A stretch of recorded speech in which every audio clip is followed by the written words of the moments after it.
आपदामपहर्तारं दातारं सर्वसंपदां लोकाभिरामं श्रीरामं भूयो भूयो नमाम्यहम्। हनुमानञ्जना-सूनो वायुपुत्रो महाबलः रामेष्टः फल्गुणसखः पिङ्गाक्षो अमितविक्रमः उदधिक्रमणश्चैव सीताशोकविनाशकः लक्ष्मणप्राणदाता दशग्रीवस्य दर्पः द्वादशैतानि नामानि कपीन्द्रस्य महात्मनः पापकाले पठेन्नित्यं यात्राकाले विशेषतः तस्य मृत्युभयं नास्ति सर्वत्र विजयी भवेत्। तस्य मृत्युभयं नास्ति सर्वत्र विजयी भवेत्। तस्य मृत्युभयं नास्ति सर्वत्र विजयी भवेत्। श्रीराघवं दशरथात्मजमप्रमेयं सीतापतिं रघुकुलान्वयरत्नदीपम् आजानुबाहुमरविन्ददलायताक्षं रामं निशाचरविनाशकरं नमामि। रामाय रामभद्राय रामचन्द्राय वेधसे रघुनाथाय नाथाय सीताय पतये नमः। नमोऽस्तु रामाय सलक्ष्मणाय देव्यै च तस्यै जनकात्मजायै। नमोऽस्तु रुद्रेन्द्रयमादिभ्यो नमोऽस्तु चन्द्रार्कमरुद्गणेभ्यः तदुन्नतं पाण्डुरदन्तमव्रणं शुचिस्मितं पद्मफलासलोचनं रक्ष्येतदार्यावदनं कदान्वहं प्रसन्नताराधिपतुल्यदर्शनं कूजन्तं राम रामेति मधुरं मधुराक्षरम् आरुह्य कविताशाखां वन्दे वाल्मीकिकोकिलं सर्ववेदार्थतत्त्वज्ञं वेदार्थप्रतिपादकं पुराणसारसर्वज्ञं कृष्णं वन्दे जगद्गुरुम्। ओम अस्मद्गुरुभ्यो नमः।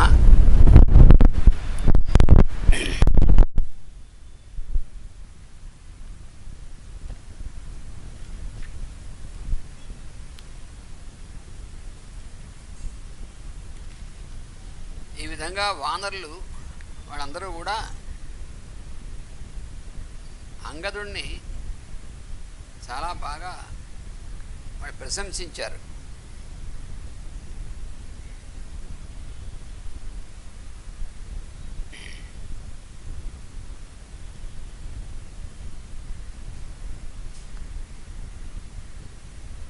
వాళ్ళు అంగదుడి యొక్క ఆ వినమ్రత, అంగదుడి యొక్క సత్శీలత, సౌశీల్యం ఇదంతా కూడా దాని వాళ్ళు ఎంతగానో చాలా ఆనందపడ్డారు. వాళ్ళందరూ అంగదుడిని ప్రశంసించారు.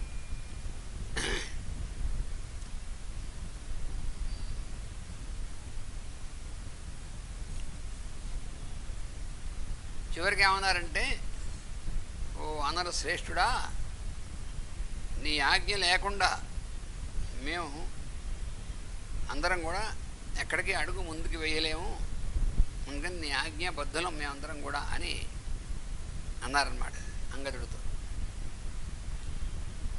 ఏవం తు వదతాం తేషాం అంగదః ప్రత్యభాషత సాధు గచ్ఛామ ఇత్యుక్త్వా ఖం ఉత్పేతుర్మహాబలాః. అప్పుడు అంగదుడు ఇంకేమీ అనలే, అంటే తను వాళ్ళందరూ పొగిడారు. ఆహా మీరందరూ నన్ను చాలా బాగా పొగిడారు అని మళ్ళీ ఈయన వాళ్ళందరినీ పొగిడి, అంటే ఏదో కొంతమంది సభల్లో చూస్తుంటాం, వాళ్ళు వీళ్ళని పొగిడి వీళ్ళు వాళ్ళని పొగిడి వీళ్ళు వాళ్ళని సన్మానం చేసి వాళ్ళు వీళ్ళు సన్మానం చేసి అలాగా వాళ్ళందరూ పొగిడారంటే అతిశయోక్తి ఏం లేదు. వాళ్ళు పొగిడిన దాంట్లో కూడా ఉన్న విషయం వాళ్ళు చెప్పారు అంగదుని గురించి. అయినప్పటికీ అంగదుడు తన్ని పొగిడారనేటువంటి భావం అతనిలో లేదు.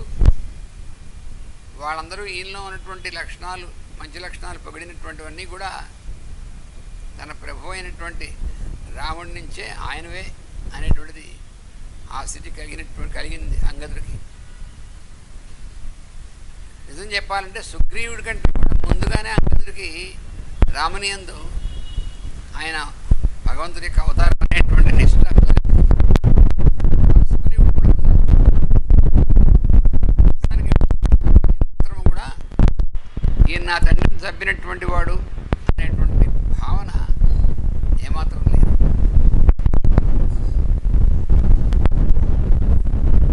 అంటే తన తండ్రి వధింపబడ్డ తర్వాత దుఃఖించాడు. రాముడి గురించి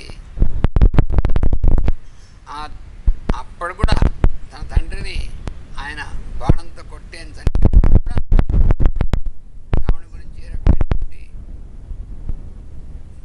వేరే భావం అనేటువంటిది అంగదు కలగలేదు. అది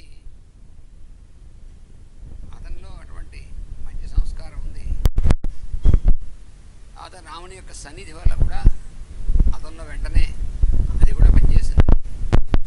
అందువల్ల అంగదుడు ఇప్పుడు వీళ్ళందరూ పొగిడార్థంగా అనేటువంటి ఏమి దాన్ని పెద్దగా గుర్తుపెట్టుకోలేదు. దానికి వీళ్ళు పొగిడారనేటువంటి ఇదేం లేదని అందరూ పొగిడింది ఆయన యొక్క స్వామివారి గుణాలే అనేటువంటిది అంతా రామార్పణం అన్నమాట. తను ఏం చేసినా కూడా మనకి సాధకులైనటువంటి వాళ్ళకి, భక్తుడైనటువంటి వాడు ఎలా ఉండాలంటే తుల్య నిందా స్తుతిర్మౌని అని భగవద్గీతలో 12వ అధ్యాయంలో చెప్పాడు. నింద అనేటువంటిది, స్తుతి అనేటువంటిది రెండింటి యందు కూడా తుల్య అంటే సమానమైనటువంటి విధంగా ఉంటాడు నిజమైనటువంటి భక్తుడైనటువంటి. మనని పొగిడినా అంతే, మనని ఎవరైనా నిందించినా అంతే, రెండు సమానంగా ఉండగలిగినటువంటి వాడే భగవంతుని యొక్క భక్తి, నిజమైన డివోటీ అనమాట అని భగవద్గీతలో చెప్పాడు. చూసారా? అలాగా అంగదుడు నిజమైనటువంటి భక్తుడు కూడా రాముని యందు. అందుకని ఏమన్నాడంటే సాధు బాగుంది, సరే మీరు చెప్పింది బాగానే ఉంది అని గచ్చామ. ఇప్పుడు మనం బయలుదేరదాం. ఇంకా మరి ఇంకే విషయాలు మాట్లాడుకుంటూ ఇక్కడ ఉండవలసినటువంటి అవసరం లేదు. నీ ఆజ్ఞ నువ్వేం చెప్తే అది చేస్తాం అన్నారు కదా వాళ్ళు. అందుకని బాగుంది అయితేను గచ్చామ ఇత్యుక్త బయలుదేరదాం అన్నాడు. ఇంకేం మాట్లాడలేదు. అయితే ఇక బయలుదేరదాం అన్నాడు. ఇత్యుక్త ఖం ఉత్పేతుర్మహాబలాహ. వెంటనే అంగదుడు ఆకాశంలోకి ఎగిరాడు. అంగదుడితో పాటు కూడా మిగిలినటువంటి వాళ్ళందరూ కూడా ఆకాశానికి ఎగిరిపోయారు. పైకి ఎగిరారు. అక్కడి నుంచి అందరూ కూడా భూమి మీద కానీ లేదా చెట్ల మించి కానీ అలాగెళ్ళటం లేదు. వీళ్ళు అందరూ ఫ్లైట్. ఆ ఫ్లైట్ అంటే సెల్ఫ్ ఫ్లైట్, వాళ్ళే ఫ్లైట్స్. విమానాలు వేరే ఎక్కలే వాళ్ళు. వాళ్ళు ఆకాశంలో ఎగరగలరు, జలంలో వెళ్ళగలరు, భూమి మీద వెళ్ళగలరు. అన్ని సామర్థ్యాలు కలిగినటువంటి వాళ్ళు వానరులు అందరూ కూడా. అందుకని అంగదుడు ఎగరగానే కూడా వీళ్ళందరూ కూడా ఉత్పతంతం అనూపేత్యు సర్వే తే హరియూథపాః కృత్వా ఆకాశం నిరాకాశం యంత్రోక్షిప్త ఇవోపలాః. వెంటనే అంగదుడు ఎప్పుడైతే ఆకాశంలోకి ఎగిరాడో బయలుదేరదాం అన్నాడు. వెంటనే ఎగిరాడు అంగదుడు ఆకాశంలోకి. ఆ వెంటనే వీళ్ళంతా కూడా వెంటనే అందరూ ఆకాశంలోకి ఎలా ఎగిరారంటే ఒక యంత్రం ఉంటుంది, రాళ్ళని అవతల వాళ్ళ మీద విసిరేటువంటి యంత్రం ఉంటుంది. అంటే యుద్ధాల్లో వాడినప్పుడు వాడేవాళ్ళు అనమాట. ఆ ఆ యంత్రం చేత విసరబడేటువంటి రాళ్ళు ఉదాహరణ తర్వాత ఒకటి ఎలా రైమని ఇలా వెళ్తాయో అలా వీళ్ళందరూ కూడా ఒకళ్ళ తర్వాత వాళ్ళందరూ ఆకాశంలోకి పైకి ఎగిరారు. ఎగిరి ఏం చేశారు? కృత్వా ఆకాశం నిరాకాశం. ఆకాశంలోకి వీళ్ళందరూ కూడా ఎగిరేపటికి సందు లేకుండా ఉంది అసలు ఆకాశం. అందరూ అంతమంది ఉన్నారు మరి వీళ్ళు. అందుకని వీళ్ళందరూ ఆకాశంలోకి అందరూ కూడా పెద్ద పెద్ద మహాకాయులైనటువంటి వాడు, పెద్ద శరీరాలు. అంటే అలా అవసరమైనప్పుడు అలా అవసరం ఉంటే చిన్న శరీరం అయిపోతారు, లేకపోతే పెద్ద శరీరంతో ఉంటారు. అలానే ఉండగలరు కదా వీళ్ళందరూ. అందుకని వీళ్ళందరూ పెద్ద శరీరాలతో ఉన్నటువంటి వాళ్ళు వీళ్ళందరూ ఆకాశంలోకి ఎగిరారు. ఆకాశంలోకి ఎగిరేప్పటికీ ఆకాశం అంతా వీళ్ళతో కప్పబడిపోయి ఉంది. అందువల్ల కృత్వా ఆకాశం నిరాకాశం, ఆకాశాన్ని నిరాకాశంలా చేసేసారు. ఆకాశం లేనట్టుగా చేసేసారు. ఆకాశం ఏమైంది, ఆకాశం ఉండాలి ఏమైంది అన్నట్టుగా వాళ్ళంతా కప్పేశారు ఆకాశాన్ని మొత్తాన్ని. అలా ఎగిరారు. అంగదం పురతః కృత్వా హనుమంతం చ వానరం. అంగదం పురతః కృత్వా, అంగదుడిని ముందు ఉంచి. వీళ్ళు ఎగిరేసి అంగదుడి కంటే ముందుగా వెళ్ళిపోవట్లేదు, వీళ్ళందరూ వెనకాల ఉన్నారు. తమ నాయకుడు అంగదుడు. అందుకని అంగదం పురతః కృత్వా హనుమంతం చ వానరం. అలాగే హనుమంతుని కూడా ముందే ఉంచి వీళ్ళు వాళ్ళని అనుసరిస్తూ ఎగురుతున్నారు. తే అంబరం సహసోత్పత్య వేగవంత ప్లవంగమాహ. ఈ వానరులందరూ కూడా వేగవంతులై ఒక్కసారే ఆకాశంలోకి ఎగిరి అంగదుడు హనుమంతుడు ముందు వెళ్తుండగా వీళ్ళు వెనకాల వెళ్తూ నినదంతో మహానాదం ఘన వాతేరిత యథా. ఎలాగైతే ఆకాశంలో బాగా మేఘాలు బట్టి మంచి గాలి వేస్తుంటే ఆ గాలితో ముందుకి తోయబడుతున్నటువంటి మేఘాలు ఎలాగే గర్జిస్తాయో అలాగ వీళ్ళు నినదంత మహానాదం, నినదంత అని శబ్దం చేస్తారు, నినాదం చేస్తున్నారు. ఆ నినాదం ఏమిటి? మహానాదం అంటే ఓంకారమే చేస్తారు వీళ్ళు. నాదం అనేటువంటి చెప్పుకున్నాం ఇంతకుముందు. సింహనాదము, నాదము, సింహనాదము, ఓంకారనాదం, మహానాదం, ఇవన్నీ కూడా. అలా వీళ్ళు నినదంత మహానాదం.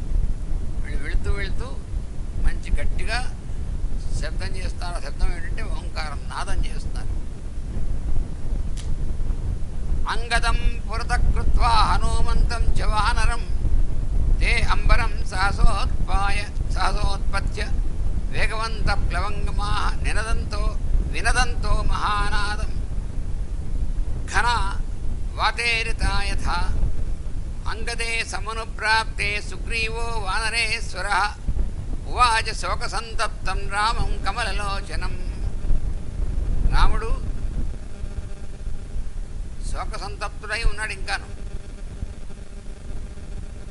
ఎందుకంటే సీతాదేవి యొక్క ఆవిడ ఉన్నటువంటి పరిస్థితి ఏమిటి, ఎలా ఉంది అనేటువంటి దాన్ని. అందువల్ల ఈ అంగదుడు చేసినటువంటి నాదం ఉందే, ఆ నాదం సుగ్రీవుడు విన్నాడు. దగ్గరికి వస్తారు వాళ్ళందరూ, అంగదుడు వీళ్ళందరూ వాళ్ళ యొక్క నాదం విన్నాడు. అంగదుడు యొక్క స్వరం విన్నాడు. అంగదే సమనుప్రాప్తే, దగ్గరికి వచ్చేప్పటికీ సుగ్రీవో వానరేశ్వరుడైన సుగ్రీవుడు శోక సంతప్తం కమలలోచనం రామం, ఆయన కమలలోచనుడైనటువంటి వాడు. కమలముల యొక్క రేకులు ఉన్నట్టుగా ఉన్నటువంటి లోచనము కలిగినటువంటి వాడు. అటువంటి ఆయనతో మనం సంకీర్తన చేస్తుంటారు, ఎదురు వారు కమలనయన రామ అని. అలాగా అటువంటి కమలనయనుడైనటువంటి వాడు ఆయన. ఆయనతో సుగ్రీవుడు వాచ అన్నాడు, ఏమని? సమాస్వసి భద్రం తే దృష్టా దేవీ న సంశయ. ఓ రామచంద్ర, నీవు సమాస్వసి, నువ్వు ఆ శోకం అనేటువంటిది ఇంకా అవసరం లేదు.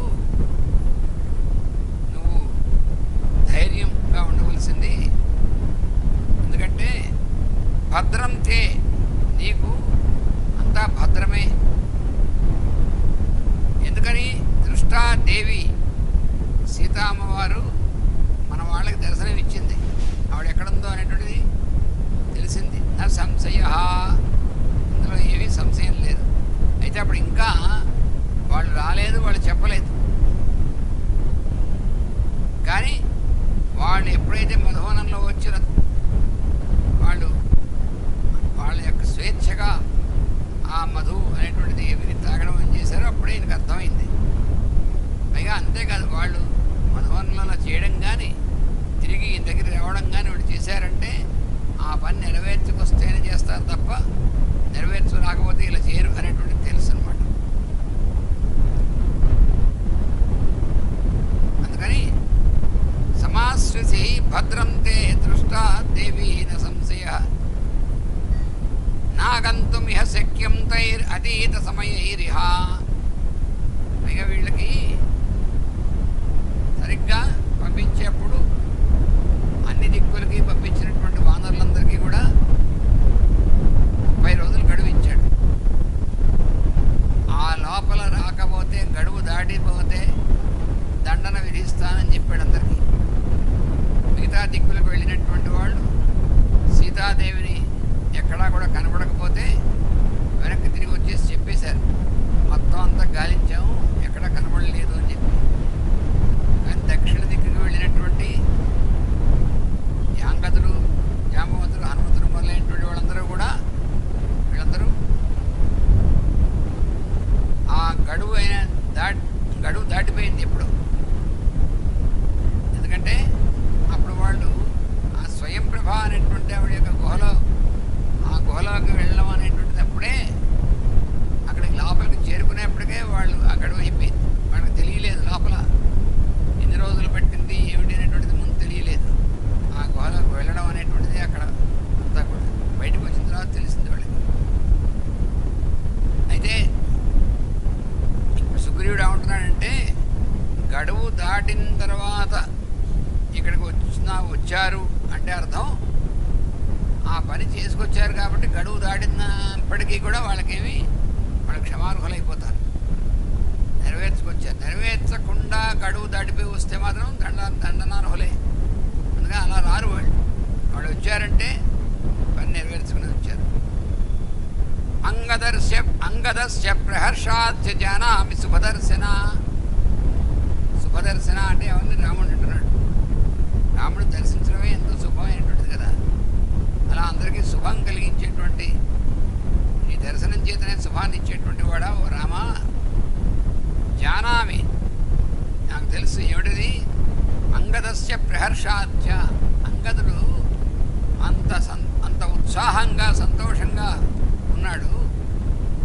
న మత్సకాశం ఆగచ్చేత్ కృత్యేహి వినిపాతితే. ఒకవేళ మనం అప్పచెప్పినటువంటి పని కనుక చెడిపోయి ఉంటే నా దగ్గరికి అసలు రావడానికి అవకాశం లేదు అంగదుడు. యువరాజో మహాబాహు ప్లవతామంగదోరహ. యువరాజు అయినటువంటి అంగదుడు ఈ వానరుల్లో చాలా శ్రేష్టమైనటువంటి వాడు. మహాబాహు, చాలా మంచి బలవంతుడైనటువంటి వాడు. అందుకని సందేహం ఏమాత్రం లేదు. యద్యపి అకృతకృత్యానాం ఈదృశ స్యాదుపక్రమః భవేత్ దీనవదనో భ్రాంత విప్లుప్తమానసః. ఒకవేళ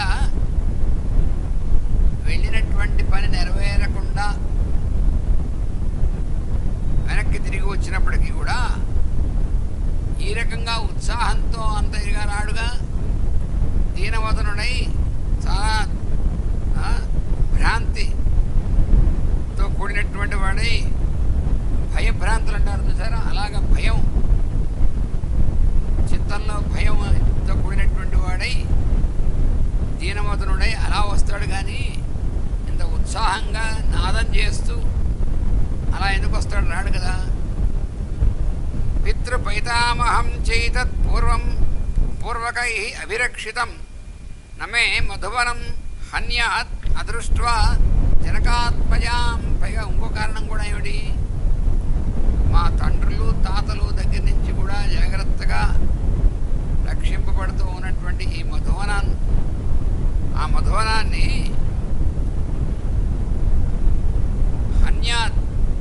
హన్యాద్ అని ఏం చేశారు? మధువనంలో మధువు స్వీకరించారు. ఆ మధువనంలో చెట్లు అవన్నీ కూడా అటు ఇటు పడిపోవడం కొత్త రేంజ్ కదా, చంద్రవంతరైంది కదా. అందుకని ఇలాంటి పని అంటే మధువనంలో ప్రవేశించడమే నిషిద్ధం అందరికీ. అలాంటి మధువనంలో ప్రవేశించారు, మధువు తాగారు, పైగా అక్కడ ఉన్నటువంటి చెట్లు అవి చెల్లాచెదురయ్యాయి. ఇవన్నీ అలా అవ్వడం అనేటువంటిది జరిగిందంటే అర్థం ఏంటంటే సీతాదేవిని చూడకుండా వచ్చి అలా చేయడానికి వాడికి ధైర్యం ఎలా ఉంటుంది? అమ్మవారిని చూడకుండా చెప్పినటువంటి పని పూర్తి చేయకుండా అమ్మవారిని చూడకుండా తిరిగి వచ్చారనుకో, వాళ్ళు అలాంటి పని చేసే అవకాశం లేదు. కాబట్టి ఈ అన్ని దృష్టాంతాల వల్ల తప్పకుండా వాళ్ళు అమ్మవారిని చూసే వస్తున్నారు. అందుకని కౌసల్యా సుప్రజారామ సమాస్వసి సువ్రత దృష్టా దేవీ న సందేహో అజ అన్యేన హనుమత. ఇది చూసారా? విశ్వామిత్రుడు అన్నాడు ఇంతకుముందు, వాళ్ళని కూడా తీసుకెళ్తూ వాళ్ళకి అస్త్రాలు అవి అని ఇచ్చేటువంటి రోజున సూర్యోదయం సమయంలో రామలక్ష్మణులు ఇంకా కొంచెం నిద్రిస్తూ ఉండగా అప్పుడు అన్నాడు, కౌసల్యా సుప్రజారామ పూర్వా సంధ్యా ప్రవర్తతే ఉత్తిష్ట తరసార్థోల కర్తవ్యం దైవమానికం అని ఆనాడు విశ్వామిత్ర మహర్షి అన్నటువంటి ఆ శ్లోకమే అప్పటి నుంచి ఇప్పటిదాకా ఎప్పుడైనా సరే సుప్రభాతంలో మొట్టమొదటి శ్లోకంగా అది అందరూ కూడా కొన్ని లక్షల కోట్ల మంది యొక్క వాక్కులో ఆ శ్లోకమే తిరుగుతూ ఉంటుంది. మళ్ళీ ఇక్కడ కౌసల్యా సుప్రజారామ అంటున్నాడు సుగ్రీవుడు. అంటే సుగ్రీవుడికి రాముని యందు ఉన్నటువంటి భక్తి, ఆయన యందు ఉన్నటువంటి అంత అనన్యమైనటువంటి దృష్టి ఇవన్నీ కూడా ఈయన యొక్క ఈ సంబోధనలో మనకు తెలుస్తుంది సుగ్రీవుడు ఎలాంటి స్థితిలో ఉన్నాడు. అంటే నీ వంటి వాడికి తల్లి అయినటువంటి ఆవిడ ఎంత గొప్పదయ్యా అని అర్థం కదా. మరి కౌసల్యా సుప్రజారామ అని అంటుంటే నీలాంటి నువ్వు ఆమె కడుపును పుట్టావు అంటే నిన్ను కన్నటువంటి కౌసల్యాదేవి ఎంత మహాత్మురాలు అని ఆ కౌసల్యా సుప్రజారామ అండంలోనే ఆ కౌసల్యాదేవికి ఎంతో ఇదన్నమాట. ఆ విధంగా కౌసల్యా సుప్రజారామ అంటున్నాడు సుగ్రీవుడు కూడా. విశ్వామిత్రుడైన రాముణ్ణి ఇలా దర్శించాడు.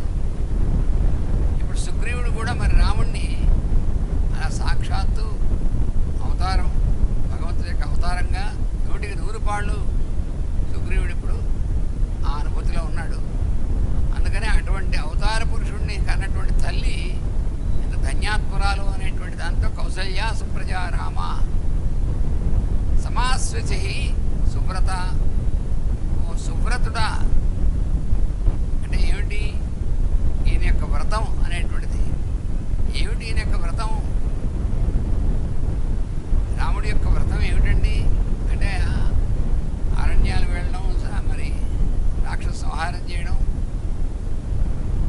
మరి మహర్షులు అయినటువంటి వాళ్ళు, మహాత్ములైనటువంటి వాళ్ళందరినీ కూడా రక్షించడం,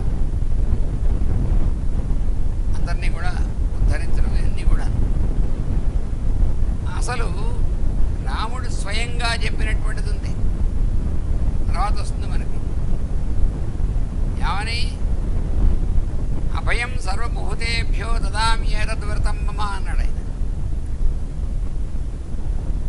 ఎప్పుడు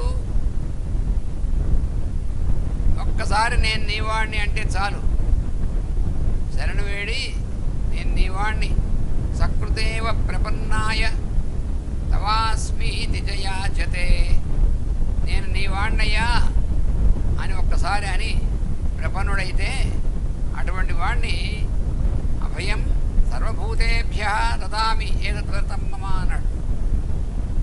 అది సువ్రత అంటే అంత అర్థం ఉంది అందులో. రాముణ్ణి సువ్రత అంటే ఓ మంచి వ్రతం అనేటువంటి చేపట్టినటువంటి వాడా అని పిలుస్తున్నాడు సుగ్రీవుడు. కౌసల్య సుప్రజారామ అన్నాడు, సువ్రత అన్నాడు అని సమాస్వితి నువ్వు ఊరడిల్లవలసింది. దృష్టా దేవీన సందేహో, అమ్మవారు చూడబడింది, అమ్మవారిని వీళ్ళు చూసే వచ్చారు, చూడబడింది, కనిపించింది ఆవిడ, సందేహం లేదు అని అవునాడు. నచ్చ అన్యేన హనుమత, హనుమంతుడు తప్ప ఇంక ఎవరి చేతను కూడా ఆవిడ చూడబడలేదు. ఆవిడ చూడబడిందంటే హనుమంతుడి చేతనే నిశ్చయంగాను అనే సుగ్రీవుడు అంటున్నాడు. అంటే హనుమంతుడి మీద ఎంతటి కాన్ఫిడెన్స్ ఉంది సుగ్రీవుడికి. సీతామ్మవారు కనిపించడం అంటే హనుమంతుడు తప్ప ఇంకా నచ అన్యేనా, అందుకని అంత అంత ఖచ్చితంగా చెప్తున్నాడు అనమాట. మరి ఇంకా హనుమంతుడు చెప్పాడా, వాళ్ళు ఎవరన్నా వచ్చి చెప్పారా, ఎవరు రాలే, ఇంకా ఎవరు చెప్పలేదు. వస్తున్నారు, వాళ్ళ మహానాదం వినబడింది, వస్తున్నారు. కానీ వాళ్ళు చేసినటువంటి పని వాటి వల్ల చూశారనేటువంటిది తెలిసింది. అయితే ఆ చూసి వచ్చినటువంటి వాడు హనుమంతుడే అనేటువంటిది కూడా చెప్తున్నాడు ఖచ్చితంగా సుగ్రీవుడు. అంటే అంత అంత స్థితికి ఎదిగాడు అన్నమాట సుగ్రీవుడు. సుగ్రీవుడి యొక్క ఆ క్రమక్రమంగా సుగ్రీవుడు ఏ స్థితికి ఎదిగాడు అనేటువంటిది కూడా మనకి ఏంటో తెలుస్తుంది. నహ్యన్య కర్మణో హేతు సాధనేస్య హనుమతః, హనుమంతుడు కాకుండా అస్య సాధనే, అస్య కర్మణో సాధనే, ఈ కర్మ అంటే ఈ పని, ఏ పని, సీతాదేవిని దర్శించి రావడం అనేటువంటి పని ఉందే, ఆవిడని వెతికి ఆవిడని చూసి రావడం అనేటువంటిది, ఈ పని యందు, ఈ పని సాధించడం అనేటువంటి దాంట్లో హనుమత నా అన్య, హనుమంతుడు కాకుండా ఇంకోళ్ళు ఎవరు చేయలేరు కాబట్టి, ఇంకెవరి వల్ల కాదు అది, నిశ్చితంగా ఆయనే. హనుమతి సిద్ధిశ్చమతిశ్చమతి సత్తమా, అదేమిటంటే ఆ హనుమంతుడు కార్యసిద్ధి అనేటువంటిది దాని యందు ఆయన బుద్ధి అనేటువంటి దానిలోనే పనిచేస్తుంది. అందుకని అటువంటి వాడు. ఇక్కడ వచ్చిన తమాషా, ఆ మాటలో ఒక తమాషా ఉంది. ఏమిటంటే రాముణ్ణి సంబోధిస్తున్నాడు, రాముడితో చెప్తున్నాడు, హే మతి సత్తమా ఇహ సిద్ధిశ్చ మతిశ్చ హనుమంతుడికే ఇక్కడ సిద్ధి అనేటువంటిది ఇవన్నీ కూడా ఉన్నాయి. ఆయన యొక్క బుద్ధి, కార్యసిద్ధి, శక్తి ఇవన్నీ కూడా. వ్యవసాయశ్చ శౌర్యం చ శృతం చాపి ప్రతిష్ఠితం,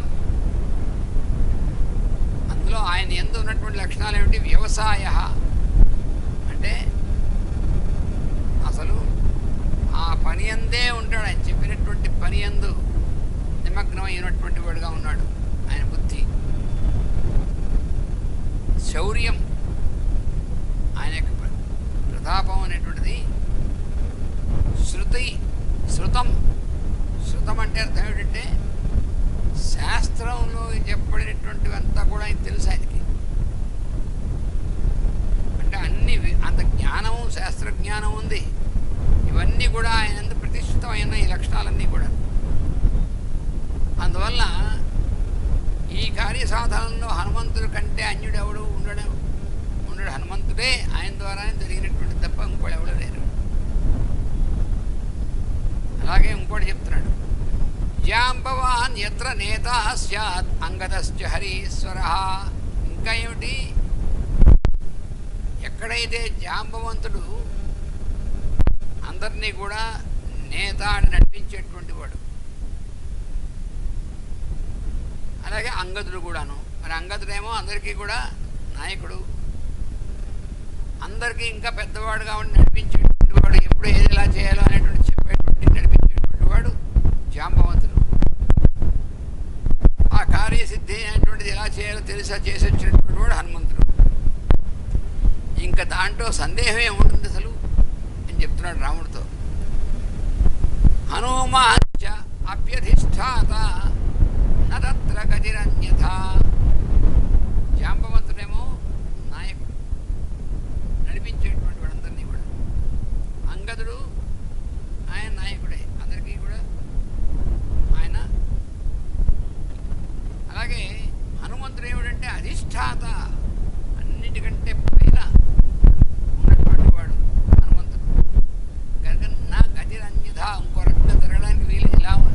ఇలాంటిది ఉన్నప్పుడు వెళ్ళిన పని అవ్వడం కాకుండా ఇంకో రకంగా ఎలా జరుగుతుంది అసలు?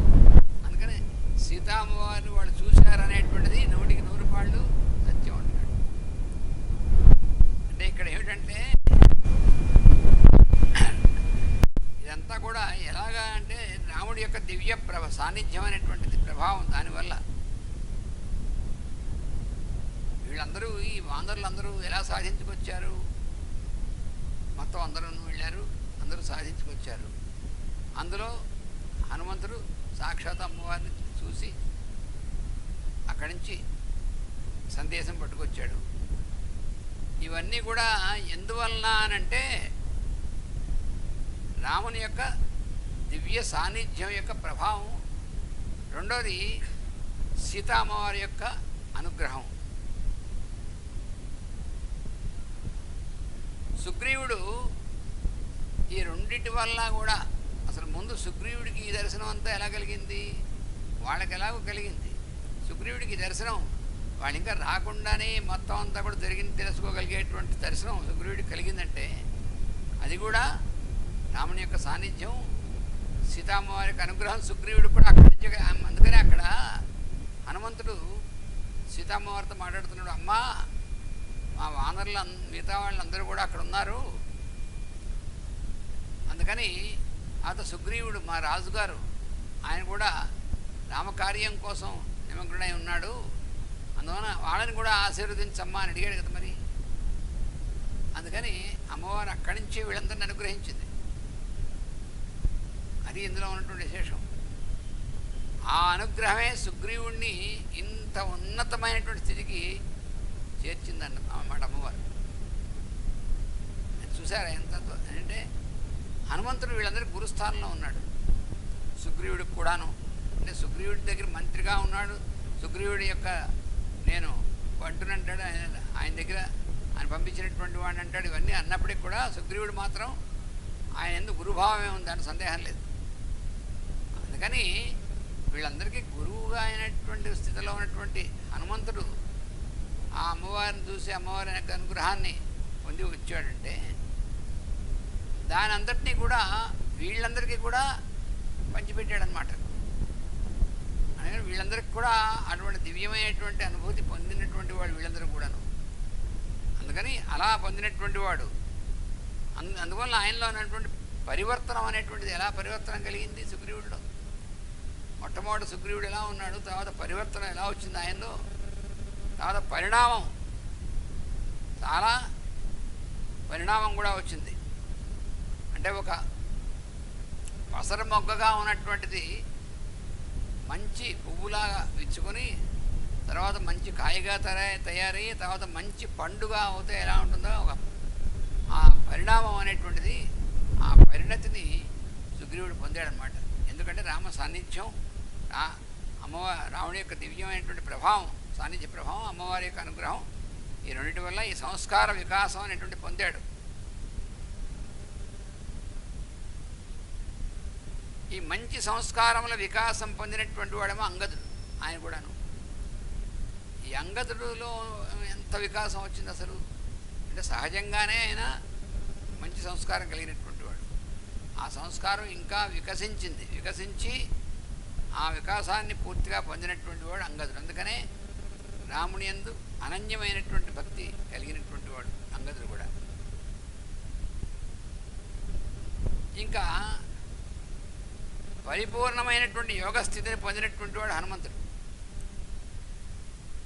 ఎందుకంటే ఆయన రాముడి దగ్గర నుంచి అంటే ఉత్తర దిక్కు సహస్రారానికి సంకేతం, అలా రాముడి దగ్గర నుంచి దక్షిణంలో ఉన్నటువంటి అమ్మవారు మూలాధారం సంకేతమైనటువంటి దక్షిణ దిశకు సమయాచారం ప్రకారం వెళ్ళి అక్కడ ఉన్నటువంటి రాక్షసుల మధ్యలో ఉన్నటువంటి అమ్మవారిని చూసి ఆమె అనుగ్రహాన్ని పూర్తిగా పొంది స్వామి యొక్క సందేశాన్ని అభిజ్ఞానాన్ని ఆవిడకి అందించి మళ్ళీ ఆవిడ దగ్గర సందేశాన్ని అభిజ్ఞానాన్ని అవన్నీ వచ్చాడంటే పూర్తిగా యోగ దీనిలో పరిపూర్ణమైనటువంటి వాడు, యోగ స్థితి పరిపూర్ణంగా పొందినటువంటి వాడు అనమాట.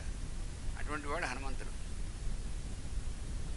మరి ఇంక జాంబవంతుడి సంగతి ఏమిటి అన్నాం. జాంబవంతుడు ఏకంగాను రాముడికి వాహికగా ఉన్నటువంటి వాడు జాంబవంతుడు.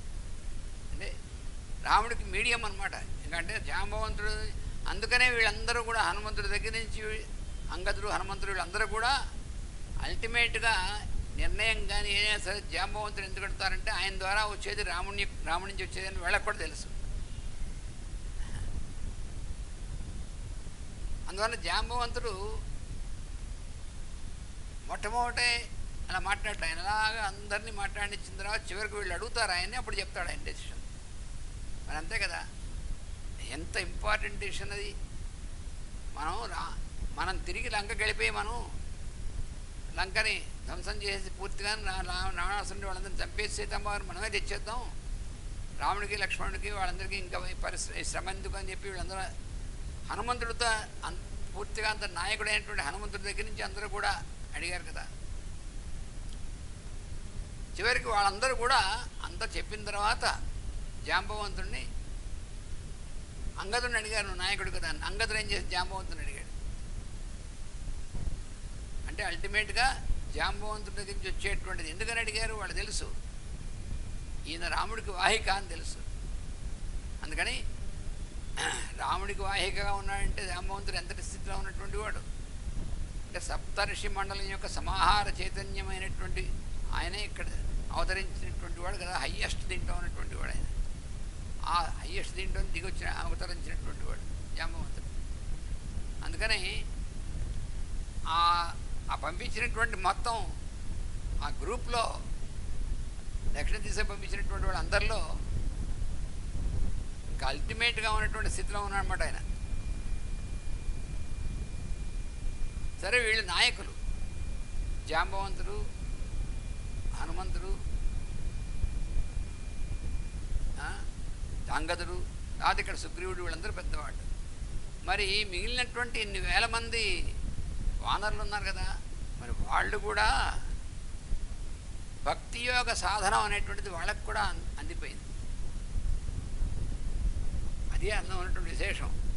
అంటే ఏమిటి, రాముడు సీత వాళ్ళ యొక్క ఇదేమిటంటే ఇంతమంది వానరులందరినీ కూడా సామాన్యమైనటువంటి వానర స్థితిలో ఉన్నటువంటి వాళ్ళని సహజమైనటువంటి వానరులుగా ఉన్నటువంటి చంచల్యం అనేటువంటి లేకుండా ఆ భక్తి యోగంలో వాళ్ళకి హయ్యెస్ట్ వాళ్ళని అందరినీ కూడా ఉద్ధరించి ఆ రామకార్యం అనేటువంటి దానికి వీళ్ళు ఎప్పుడైతే డెడికేట్ అయ్యారో అప్పుడు వాళ్ళందరూ ఎంత ఎలివేట్ అయిపోయారో వానరులందరూ వాళ్ళు. అది ఇక్కడ ఉన్నటువంటి విశేషం. అందుకని అని చెప్తున్నాడు అనమాట. ఇంకా ఏమంటున్నాడంటే సుగ్రీవుడు, మా భూశ్చింతా సమాయుక్త సంప్రత్యం అతి విక్రమ సంప్రత్యమిత విక్రమ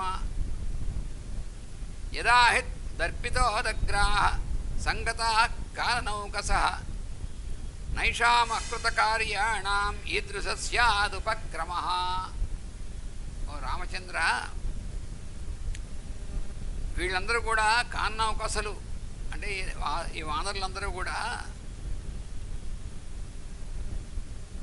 అకృతకార్యాణం ఈదృశః స్యాదుపక్రమ. అకృతకార్యం అంటే మామూలుగా మధువనంలోకి వెళ్ళి మధువనంలో అలా చేయడం అనేటువంటిది సహించరానటువంటి విషయమే మామూలుగా అయితే. అది చేయవలసినటువంటి పని కాదు. కానీ అక్కడ కూడా వనభంగేన ఆ అరణ్యాన్ని భగ్నం చేశారు కదా వాళ్ళు, మధువనాన్ని. మధూనాం భక్షణేన చ, అక్కడ ఉన్నటువంటి తేనెని వాటన్నిటిని కూడా తినేసి పళ్ళు తినేసి తేనె తాగేసి అవన్నీ చేశారు. ఆ వనాన్ని భగ్నం చేశారు, అవన్నీ చేశారు కదా. ఇది అకృత కార్యం, చేయకూడనటువంటిది అకృత్యం అన్నమాట.